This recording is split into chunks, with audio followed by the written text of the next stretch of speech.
किशन रोजाना की मजदूरी करके अपने परिवार का पालन पोषण करता था। रोजाना की मजदूरी से उसका गुजारा बड़ी मुश्किल से होता था। जिस रोज मजदूरी का काम मिल जाता, उस दिन की रोटी के कुछ पैसे आ जाते थे।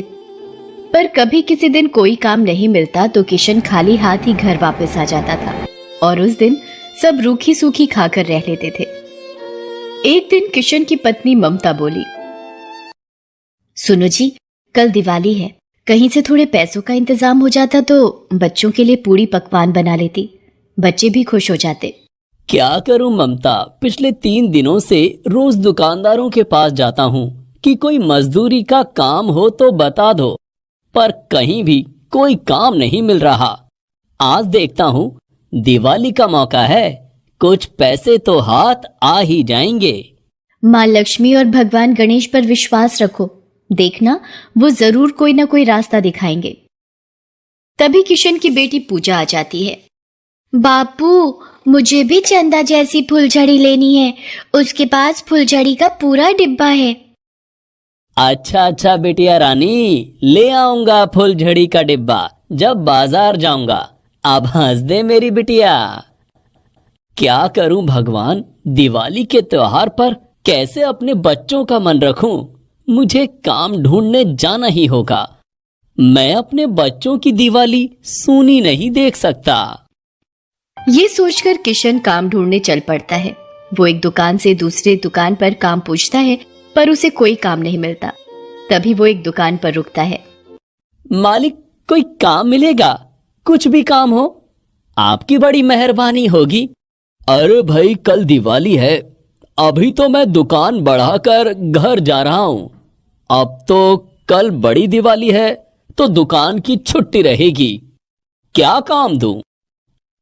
किशन निराश होकर लौटने लगता है। तभी अच्छा रुको, जरा इधर आओ। एक काम है, यदि करोगे तो पूरे 500 रुपए दूंगा। बोलो, मंजूर है? हाँ हाँ मालिक, करूंगा। अब बता दो क्या करना है। कल दिवाली है और नौकर भी छुट्टी पर हैं। तू सुबह जल्दी मेरे घर इस पते पर आ जाना, काम समझा दूंगा। अच्छा साहब, मैं आ जाऊंगा। किशन को तसल्ली हो जाती है कि चलो कोई तो काम मिला, इसलिए वो इसी सोच में घर की ओर आ रहा था।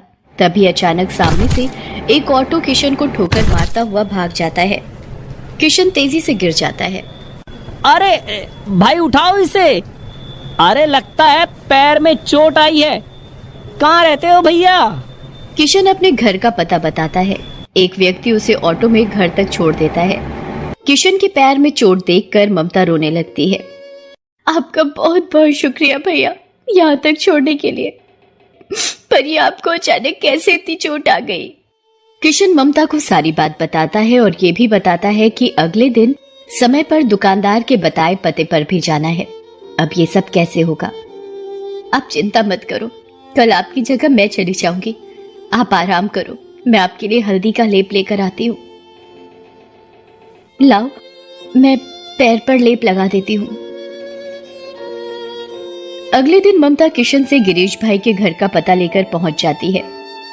जी, वो आपने कल मेरे पति को अपने घर बुलाया था दिवाली का कुछ काम करवाने के लिए, पर अचानक रास्ते में जब वो आपके पास से वापस आ रहे थे, एक ऑटो ने उन्हें टक्कर मार दी, जिसकी वजह से उनके पैर में चोट आई है। आपने उन्हें कहा था कि कुछ घर की सफाई का काम है, मुझे बता दीजिए जो भी काम है, मैं भी अच्छे से सारा काम कर दूंगी साहब। अच्छा अच्छा, कोई बात नहीं। आज रात घर में दिवाली की पार्टी है, तो तुम एक काम करो, छत की सफाई करके दिवाली की पार्टी का सारा सामान रख दो। ममता छत पर सारा सामान ला कर रखने लगती है और छत की साफ सफाई में लग जाती है। इतनी देर में गिरीश किसी काम से बाजार चला जाता है। कुछ देर बाद, अरे सोहन कहीं नजर नहीं आ रहा, कहीं गिरीश के साथ मार्केट तो नहीं चला गया? एक बार पूछती हूँ। गिरीश, सोहन आपके साथ है क्या? नहीं तो, मेरे साथ नहीं है। हाँ, मैं जब आया था तो वो फुलझड़ी जलाकर खेल रहा था। मैंने सरला को बोल दिया था ध्यान रखने के लिए।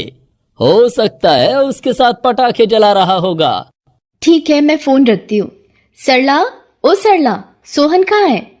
मालकिन, सोहन बाबा तो मेरे साथ नहीं है, हाँ, वो बोल रहे थे कि स्टोर रूम से पटाखों का डिब्बा निकालने जा रहे हैं। सरला, तुम्हारा दिमाग तो नहीं खराब हो गया है? तुमने अकेले सोहन को स्टोर रूम में भेज दिया और वो भी पटाखे निकालने के लिए। हट जाओ मेरे सामने से। सोहन, सोहन बेटा। कल्याणी सोहन को ढूंढने के लिए स्टोर रूम की तरफ जाती है। ये स्टोर रूम में से जलने की बदबू कैसी? अरे आग! सोहन मेरा बच्चा, ये आग कैसे लगी? Mummy, mummy! सोहन आग से घबराकर बेहोश हो जाता है। आग स्टोर रूम के दरवाजे तक फैलने लगती है। क्या करूं भगवान? सोहन रुको, मैं अंदर। आग तो बढ़ती जा रही है। सोहन बेहोश हो गया है।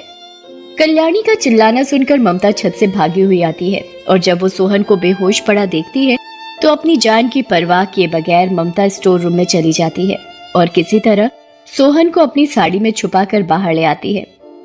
इस दौरान ममता का हाथ भी थोड़ा आग की चपेट में आ जाता है। घबराइए मत, कुछ नहीं हुआ है, सोहन ठीक है। इतनी देर में फायर ब्रिगेड के आदमी भी वहां पानी से आग बुझा देते हैं। सोहन मेरे बच्चे, तू ठीक है ना? आग कैसे लगी मेरे बच्चे? पापा, पापा, वो मैं फुलझड़ी जलाने के लिए माचिस जला रहा था। उसकी चिंगारी मेरे हाथ पर गिर गई और मैंने फुलझड़ी को फेंक दिया। मेरा हाथ जल गया था। मैं उसे ही देख रहा था। इतनी देर में स्टोर रूम के पर्दे में आग लग गई पापा। मैं घबरा गया था कि कहीं आप देखोगे तो डांट ना लगाओ, इसलिए मैं उस वक्त चुप रहा, पर आग बढ़ती गई। पापा, सॉरी पापा। कोई बात नहीं मेरे बच्चे, तुझे कुछ नहीं हुआ, मुझे इस बात की तसल्ली है। ममता तुम चलो डॉक्टर के पास, मैं तुम्हारे हाथ पर मरहम पट्टी करवा देती हूँ। नहीं मालकिन, जरा सा ही जला है, 1-2 दिन नारियल का तेल लगाऊंगी तो ठीक हो जाएगा। ममता, आज तुमने हमारे बच्चे की जान बचाकर हम पर बहुत बड़ा एहसान किया है। तुम तो हमें इतना जानती भी नहीं हो, फिर भी तुमने अपनी जान की परवाह नहीं की। हाँ ममता, कल्याणी सच कह रही है। तुमने अपनी जान की परवाह किए बिना सोहन को बचा लिया। तुम तो आज माँ लक्ष्मी का रूप बनकर आई हो ममता। तुमने हमारे घर के चिराग को बचा लिया। सोहन बाबा ठीक है, मुझे इस बात की तसल्ली है। मालिक, मैंने छत का सारा काम कर दिया है, अब मैं चलती हूँ। आज दिवाली है तो घर पर बच्चे और मेरे पति मेरा इंतजार कर रहे होंगे। शाम भी हो गई है तो मैं समय पर घर पहुंच जाऊंगी। ममता तुम चिंता मत करो, मैं ड्राइवर के हाथ तुम्हें गाड़ी से ही घर भिजवा दूंगा। कल्याणी, आज दिवाली का त्योहार है और खासकर आज ही के दिन ममता ने हमारी इतनी बड़ी मदद की है। मैं चाहता हूं कि तुम इसे दिवाली का उपहार जरूर दो।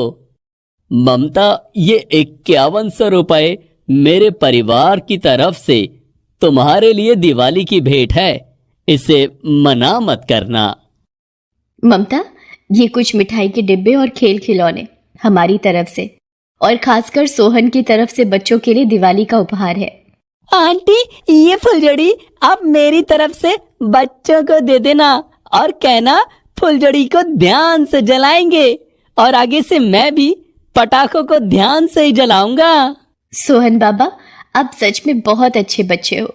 आप सबका बहुत बहुत शुक्रिया। और फिर गिरीश भाई ममता को ड्राइवर के साथ गाड़ी पर उसके घर भेज देता है। ममता जब इतना सारा सामान और उपहार लेकर घर पहुंचती है तो वो सारी बात अपने पति किशन को बताती है। पहले तो वो घबरा जाता है, पर उसके बाद जब ममता उसे कहती है कि वो ठीक है तब उसे तसल्ली होती है। बच्चों, ये तुम्हारे लिए सोहन बाबा ने बहुत सारे पटाखे भिजवाए हैं और मिठाई भी, देखो। ममता अपने परिवार के साथ खुशी खुशी दिवाली का त्योहार मनाती है। माँ लक्ष्मी और भगवान गणेश की पूजा करती है और उन्हें धन्यवाद करती है। आज उन्हीं की कृपा से एक गरीब की दिवाली खुशियों में बदल गई थी। अगले दिन गिरीश भाई का फोन आता है और वो ममता और किशन को अपने पास ही काम पर रख लेते हैं और रहने के लिए कमरा भी दे देते हैं। कहीं ना कहीं हमारे अच्छे कर्म हमारे जीवन के दुखों को आधा कर देते हैं। इसीलिए हमें हर व्रत और त्योहार को पूरी श्रद्धा भाव और आस्था से ही करना चाहिए।